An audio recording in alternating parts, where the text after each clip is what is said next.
Good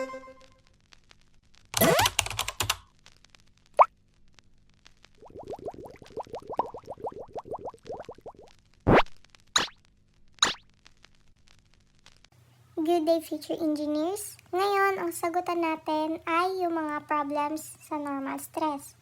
So, ito nakalagay dito, solve problems in normal stress. Sa book ito ni Andrew Pytel. And sagutan natin ngayon yung problem 104. So, sabi dito, a hollow steel tube with an inside diameter of 100 mm must carry a tensile load of 400 kN. Determine the outside diameter of the tube if the stress is limited to 120 mn over m squared. So sabi, meron tayong hollow steel tube. And ang i-determine natin is yung outside diameter ng tube. Okay, outside diameter lang. Outside diameter ng tube. So, ito yung figure natin na binigay. So, meron daw tayong, ayan, hollow steel tube. So, tubo. Tapos, since hollow siya, meron siyang inside diameter na 100 mm or millimeter. Tapos, ang pinapahanap sa atin, itong malaki yung nasa labas, yung outside diameter niya, which is yan, yung capital D. Yan. So, i-determine natin yan. Pero dapat limited lang siya sa 120 mn over m squared na stress, or 120 n over mm squared, or 120 MPa. Tapos, kailangan niya makakarry ng force or tensile load na 400 kilonewton. So, okay, sagutan na natin. So, ano ba ang formula ng ating stress, ng normal stress? So, diba, stress is equal to force over A. Kung i-manipulate natin, para multiplication lang, force is equal to stress over A. Force equals stress over area. Okay. So, bakit P yung gamit? So, pwede naman F. Force is equal to P naman. Kahit anong gamitin, pwede. So, ito yung formula na gagamitin natin para multiplication lang. Where P is equal to 400 kN. Diba? So, i-convert na agad natin siya into Newton para mas madali natin makuha yung diameter in terms of mm. Kasi, sabi dyan, diba, mn m squared.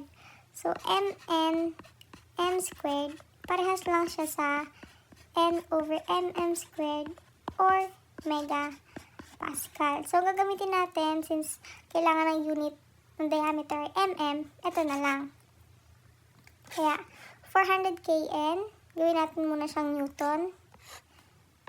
Divide natin siya sa 1 kN para makancel yung kN and multiply sa 1,000 N para matira yung N.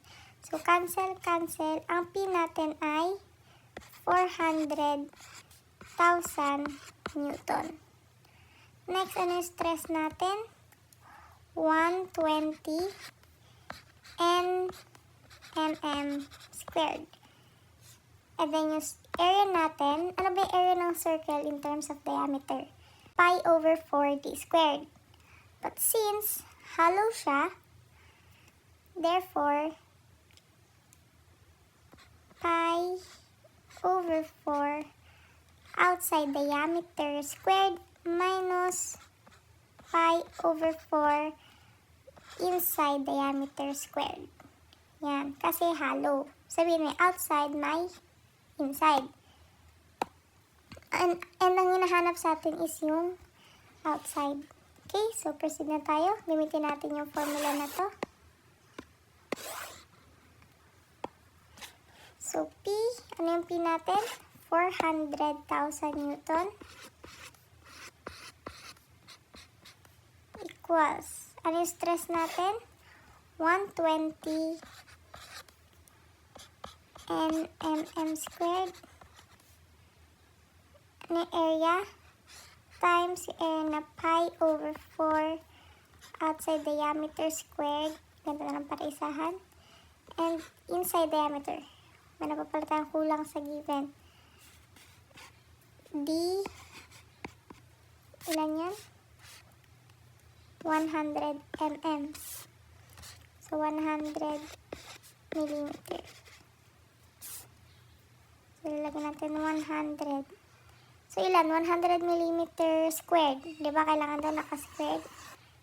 So, 100 millimeter squared ay 10,000. So, ayan na.